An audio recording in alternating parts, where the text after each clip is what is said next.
Prologue: The ghost of his own tricks. The town buzzed on, oblivious to the slow unraveling of the one they called the Laughing Shadow. For years, his pranks had been the talk of River Hollow.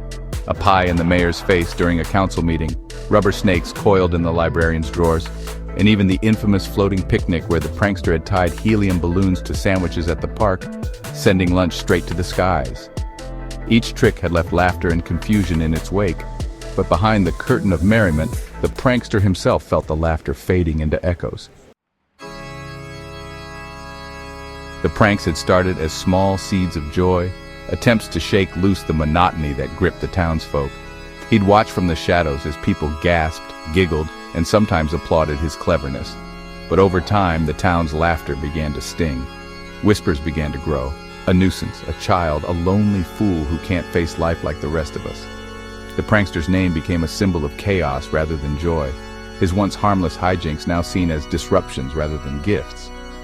No one knew who he was, but everyone seemed to have an opinion about him.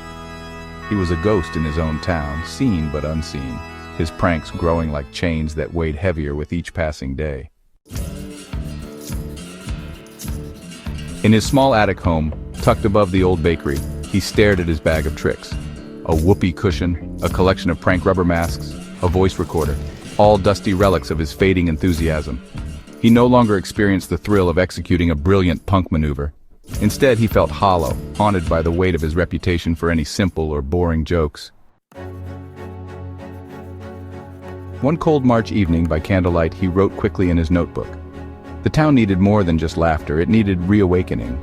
A day when people would stop seeing him as a meddler and start seeing each other anew. The date was no coincidence. April Fool's Day, his personal holiday, his unspoken banner. This time it wouldn't be about petty jokes or quick gags. It would be a masterpiece of mischief, a symphony of logic, values, and emotion that would sweep the entire town off its feet. 3 pranks, 3 lessons, 3 chances for River Hollow to laugh, cry, and think together. He would prank not just people, but their hearts, their minds, and their very sense of identity. As the moonlight pooled across the wooden floor, the prankster stood, his shadow flickering against the wall like a phantom come to life. If they think I'm a ghost, then I'll haunt them into becoming something better.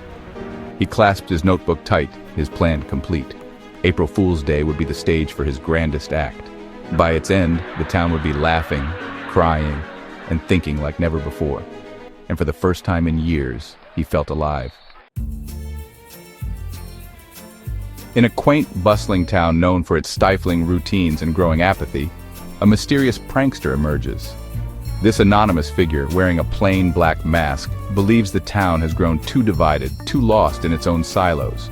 With a sharp mind and a mischievous heart, the prankster uses the ancient art of rhetoric, logos, ethos, and pathos, to provoke deep reflection and inspire collaboration. A prankster sets up a pop-up store offering free coffee with purposely inefficient systems. One worker brews coffee while 5 others chat, causing long lines and frustration. When customer tempers flare, the prankster reveals the experiment, highlighting wasted resources due to inefficiencies. Inspired, the townsfolk brainstorm solutions to improve local systems and processes, sparking community-driven initiatives.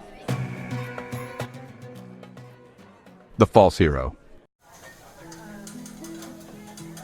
Through whispered rumors and exaggerated tales, the prankster crafts the legend of an imaginary philanthropist who supposedly performed great deeds for the town. The philanthropist would hire out tasks everywhere from repairing potholes in roads overnight to removing gum under public tables and handrails, onto picking up missed doggy droppings in the park by those quick joggers. The stories spread like bad news turned better, filling the townsfolk with awe and admiration for this non-existent benefactor. However, when the prank is eventually revealed, rather than feel deceived, the townspeople are inspired to step up and become their own real heroes. Embracing community service and moral responsibility, they begin to take collective actions to improve their town, fostering a culture of kindness and altruism, which supported those who were up to keeping things clean and tidy for themselves and others naturally. Light of Remembrance. On the anniversary of the town's founding, the prankster embarks on a heartwarming mission. They place glowing lanterns in front of each house, accompanied by a short note describing a moment of kindness that occurred there over the years. Each note brings back forgotten memories of warmth and unity, reigniting emotional bonds between neighbors. As night falls and the lanterns light up the town, a renewed sense of community illuminates the streets. The town's residents, moved by the nostalgic gesture, embark on a journey of reconnection, fostering a spirit of camaraderie and mutual support. As the dust settled and the new peaceful accord took hold, the prankster remained unrecognized. Their mischievous deeds had brought about unexpected unity, but their identity stayed hidden. With a sly smile, the prankster faded back into the shadows, becoming a ghost once more among the harmonious community. The legend of their antics lived on, a reminder of the mysterious figure who had played a pivotal role in the newfound peace. Therefore, the Phantom Prankster, through strategically planned pranks and considerate actions, transforms the town from a place of division and indifference into a community united by cooperation, service, and shared humanity. The legacy of the Phantom Prankster endures, reminding the residents that even the smallest acts of mischief can inspire significant change.